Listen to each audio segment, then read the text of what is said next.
Hey everybody, welcome to The Art of the Deals. I am Brother Kenneth, and this is The Art of the Deals, brought to you by the Real Deals TV show. We'll be on every Sunday at 8 p.m. Central. Me and Farah will be on to discuss various things, take questions live from the chat room, bring some news, some topics, etc., etc. Make sure you check it out and subscribe while you're there, and also subscribe to our Swords of St. Michael, spelled S-A-I-N-T, so that we can build up our subscribers list to get more benefits from the tube. Appreciate that. Okay, now on with the show. The St. Benedict Medal. We're going to talk about the St. Benedict Medal.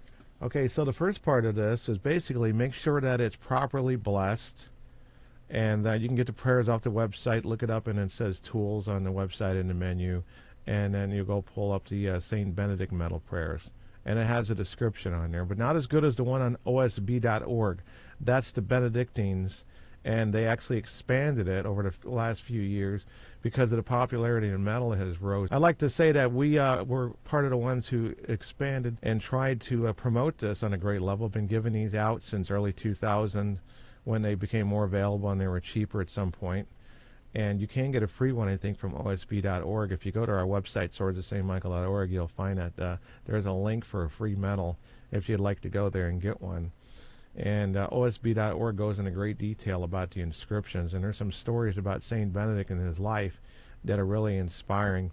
For example, like this one time, he was drinking and eating at the table with the rest of his brothers. And when he started his order, he was rather strict. And I think some of them didn't like that he was that strict. That they're kind of used to be known for that. I don't know how much they are that way anymore.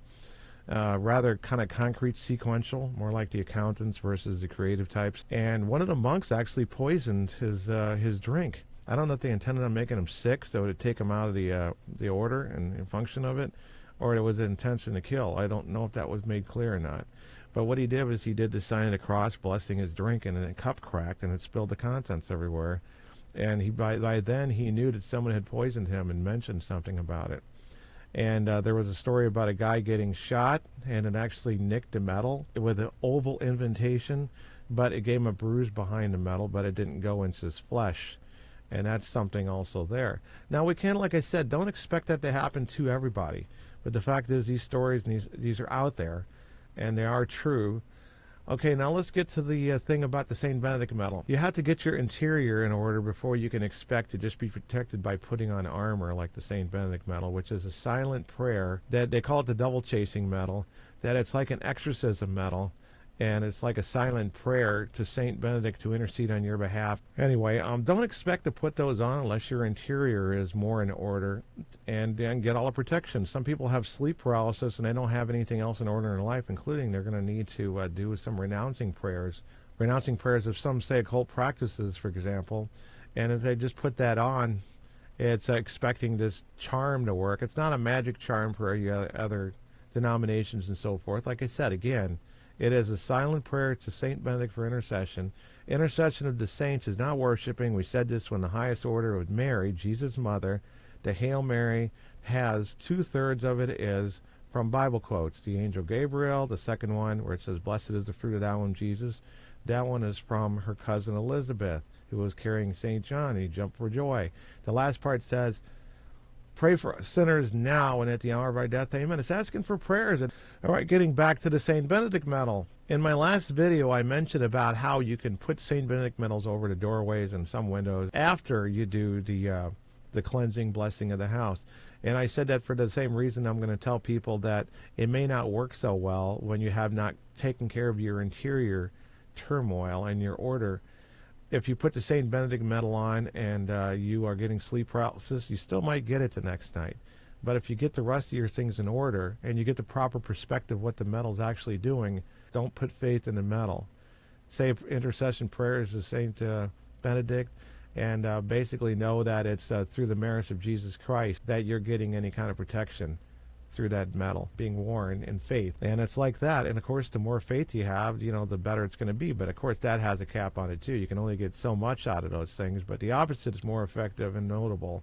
That if you don't have any faith, except you have faith in the medal like it's a charm, then you probably shouldn't expect to get anything, because God's not going to let that happen, so that you don't get kind of in the superstition idea. carrying a lucky rabbit's foot or whatever, that kind of thing. He doesn't want to promote. That's what he means in the prayer, this Our Father, where he says, and lead us not into temptation. We know he doesn't lead us to temptation, but it's a reminder to us he will not lead us to temptation. And so that's why it's not so simple as you just call your uncle who's dead and then a ghost pops in. He doesn't want to promote that because it will lead to an occult practice. You'll conjure them and it'll be a demon the next time. It doesn't work that way. So he never wants to give you an idea. He doesn't allow spirits to just come here at their own whim or just because you call them. Those are going to be the demons that answer the call, or hell spirits, basically they're condemned spirits, what could be a relative of yours, a real one, instead of just a demonic masquerade. But that says to not lead you into temptation. And now he does that by default. Okay, so St Benedict Medal, and a lot of things, it's going to be one of the most common things I give out. When some people have sleep paralysis, yes, I give them that, and I tell them to put it on. I mean, once you get nailed by this kind of thing, you're probably going to get nailed again in your life if you back off in your spiritual life. And it's a blessing to be called to it by being forced to run to Jesus, to run to God. Because if they did work silently your whole life, you'd just end up dying of cancer, you'd be broken, and all those hardships and stuff would have settled in, and you wouldn't know what hit you. But instead, you get knocking on the walls and so forth and all that. You're blessed. You're not cursed. The fact is that revealed to you that you need to go get a priest, like the stereotypes in all the movies and in the culture. Basically, call a priest, right? So they go right to that by default. The problem is they get intercepted now by fake priests and ghost hunting teams. Ghost hunting teams, we get them calling us sometimes.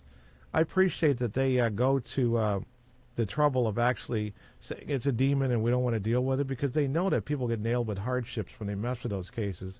So they're leery about going that far. So good thing for that. And on the ghost hunter side, people who are working in this thing, don't spend all day and all night criticizing them. You know why? Because you're not going to be able to stop them. They are going to bypass the church because people are going to find their website before they get a priest to take their call, for example, when they could start on the lower levels, because you're not going to go straight to the exorcist's office and get an exorcism. It's not going to happen. All the professional level stuff, just like it is in the psychological field, the mental health profession, is going to have its criteria, its necessary steps that lead to that. But you're not going to be able to go straight to the exorcism office and get it, even if they're possessed full-blown right now, because it won't be successful for long. Anyhow, this is important to note that the St. Benedict Medal, as I said, is not going to be something that you can just put on and you automatically are protected anymore. You can go to an exorcist and they can just give you an exorcism on the spot. It's not for that instant this and instant that culture that we're in right now, that I want it done yesterday mentality. And it can work and wear over time, and I mean wear in a good way. That you wear it and you wear it over time, that it's going to have an effect, even if it's slower. And you know what? The slower it works is the longer lasting from our experience. When you have to work on a little slower. Let me give an example. Let's say an exorcism was done on a person, and they didn't do much to merit to get to that point. Like it was bypassed, and they went straight to the exorcism instead of going to the counseling and all this other stuff, and trying to dig and find out what the interior reasons are they became so vulnerable as they are possessed. It's done. It comes back maybe even 3 days later, a month. When it comes back, it's going to come back harder. It's going to be 7 times worse, like it says in the Bible. It happens.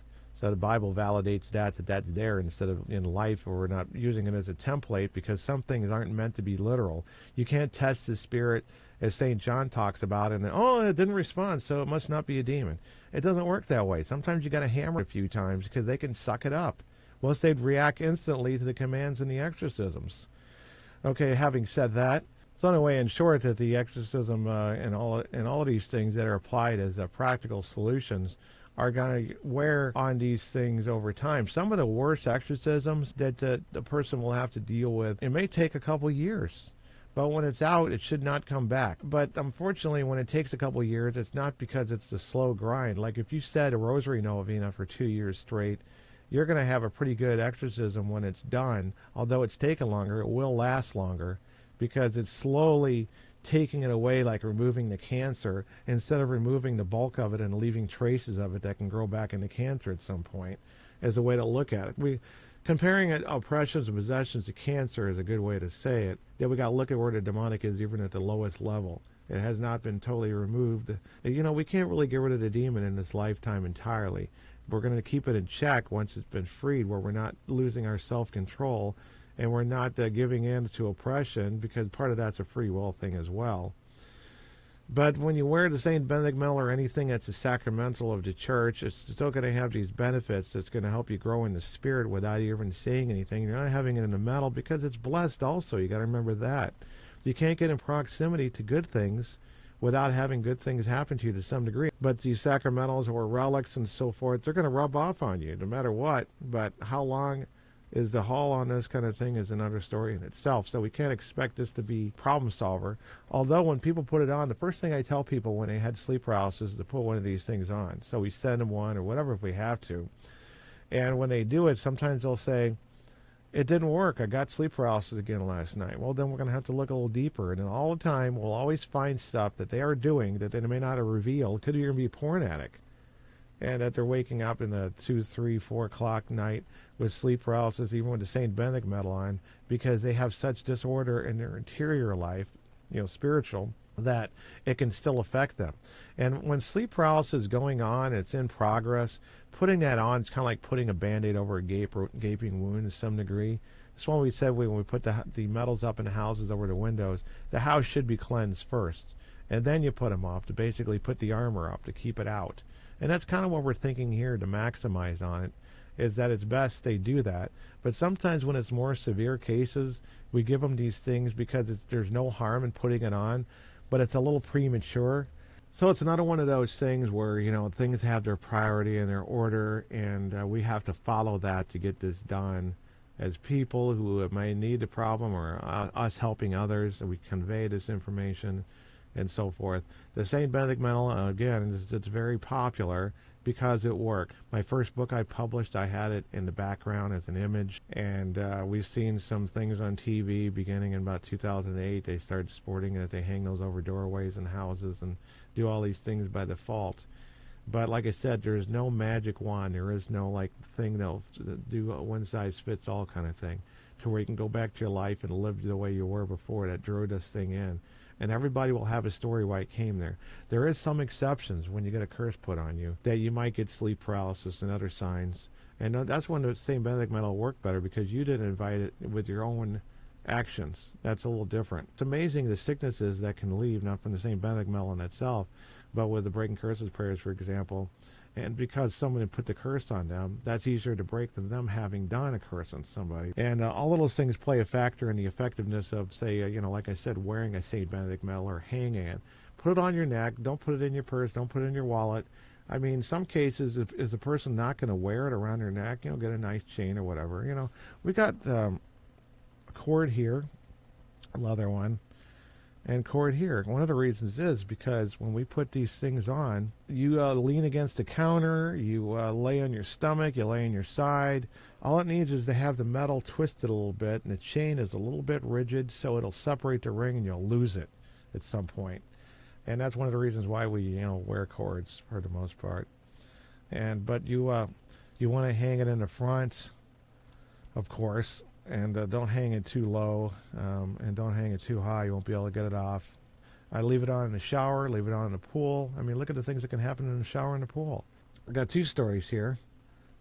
Years ago, and there's a story of a documentary, and I'm telling it on there, that more than years ago, decades, that I woke up and I was being pinned down in bed on my stomach by something.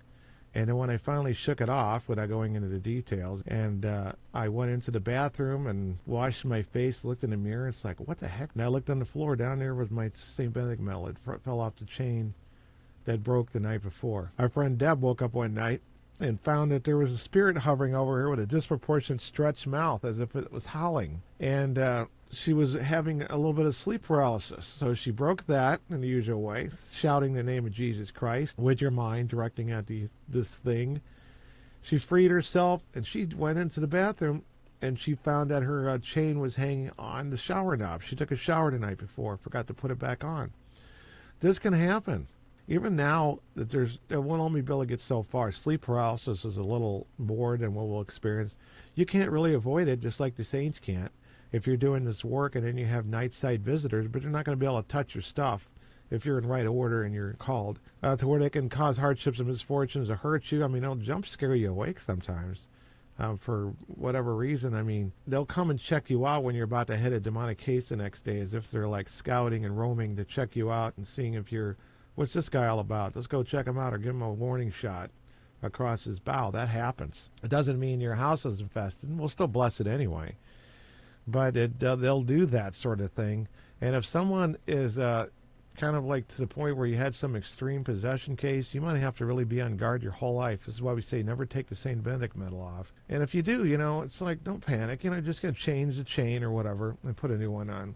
But don't leave it off an extended period of time, especially as it goes overnight, because it's that effective. All right, I think that we kind of pretty much roll that one out there, but I just wanted to tell you that, the medal in itself isn't anything except for what's on there. That's a silent prayer. It's like having prayer in Latin, an exorcism on the medal, and it's blessed by a Benedictine priest. It's an intercession of silent prayer to St Benedict on through to Jesus, who is the master exorcist. We can do a various amount of things with the thing, including it's used in the blessing of St. Mars, was a companion of St. Benedict. And that's the prayer that we used. Lee, the character who was in the documentary called Love Curse that we were featured in, telling the story, and it was a docudrama where Lee was ended up oppressed, and then to the point where he ended up in the hospital, and the symptoms were there. That was demonic oppression. It came from, and probably in part from, a witch. And we went there and did the blessing of St. Mar, and he miraculously recovered. The doctors didn't know why he was there and stuff. What was that? All the signs were there, but it's a good story. It's a rare occasion, and don't expect this blessing of St. Mar to take care of a lot of these. The St. Benedict Medal was one of the things used. I put it on St. Benedict Medal on his forehead. But so many stories. You can look and you can read about the life of St. Benedict. Very interesting fellow, to say the least, because like I told you, these stories of the encounters with the devil does show that he was defeating the devil in this life, and they didn't like it. And in the afterlife, he's doing the same thing for us, helping us from heaven, like our own personal angel, when it comes to his asking for his intercession using the medal. Try to do a prayer that's a particular devotion, basically to thank them for interceding on your behalf through Jesus Christ our Lord. My throat's getting a little dry, folks, but I'll just say God bless, and we'll talk to you next time, and we'll see you then, or rather you'll see me. And don't forget Sundays, The Real Deals, live. We'll take question and answers from the chat room, go over various topics, news, who knows. Whatever we have on slate.